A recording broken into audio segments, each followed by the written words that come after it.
Joining us now is Jay Delsing, who spent 25 years on tour. He's written a book, You Wouldn't Believe Me If I Told You. Jay, a superstar at St. Louis U High, All-American at UCLA, and 25 years on tour. Why the book? You know, Frank, I found myself in a lot of different positions where I kind of was the odd man out. I felt so fortunate to be playing golf with some people, presidents, things like that.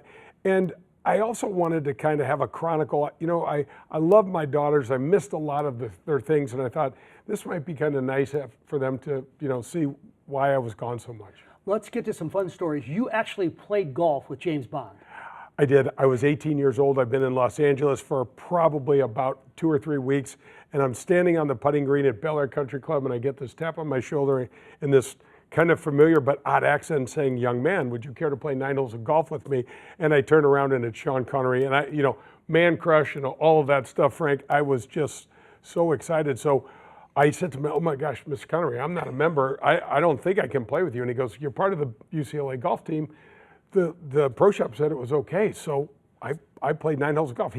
I went and grabbed my little puppy. I went and grabbed my golf bag, and he carried his golf bag, and we played 9 holes together. And then he took me in and treated me to two frosty cold beers when I was 18 years old, and it was fantastic. So the book is a celebration of golf. It's 80% positive, but you also have some bite. You tell it like it is, like the golfer Scott Hoke, who you were not wild about, and not many people are, I don't think. Yeah, no, and I was playing with Scott Hoke up in the Canadian Open at Glen Abbey, and in 2 days he accused me of cheating 2 days in a row, and we got stuck in a rain delay, and we had a few choice words under an umbrella and standing out in the middle of the 18th fairway while I called in a PGA Tour official to make sure that Mr. Hoke knew that I was playing with inside the rules. Because there's one thing that can't be said about you when you play on the PGA Tour. You cannot not play by the rules. You've got to be honest.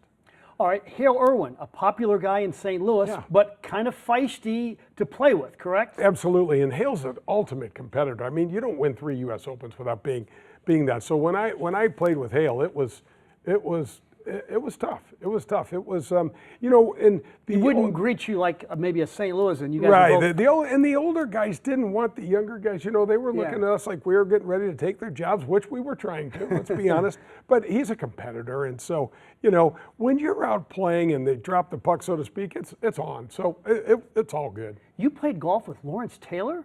I did, and we call that 3 terrifying days in Pebble Beach, because Lawrence, this was in the 80s, and Lawrence was the man in the NFL, but he just wasn't comfortable around people. So, you know, there'd be people cheering for him and wanting his autograph, and he'd come back inside the ropes to us, and he'd be like, "Oh boy," you know, I thought he was gonna tackle somebody.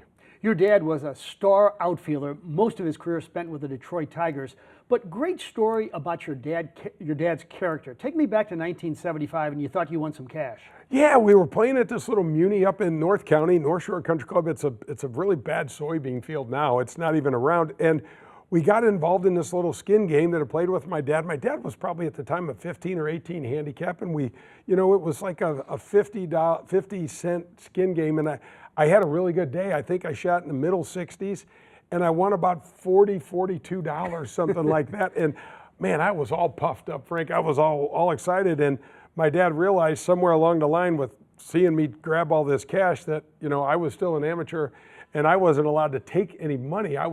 He read the letter of the law to the letter of the law and said, "Son, you got to give that money back." And I was like, "Are you kidding me? I don't want to give the money back." So I gave the $42 back. Well, it is a great read. You wouldn't believe me if I told you. Continued success. Great to see you, sir. God. Thank you so much, Frank. All right, that's the great Jay Delsing. We'll take a short time out, and we'll be right back after this.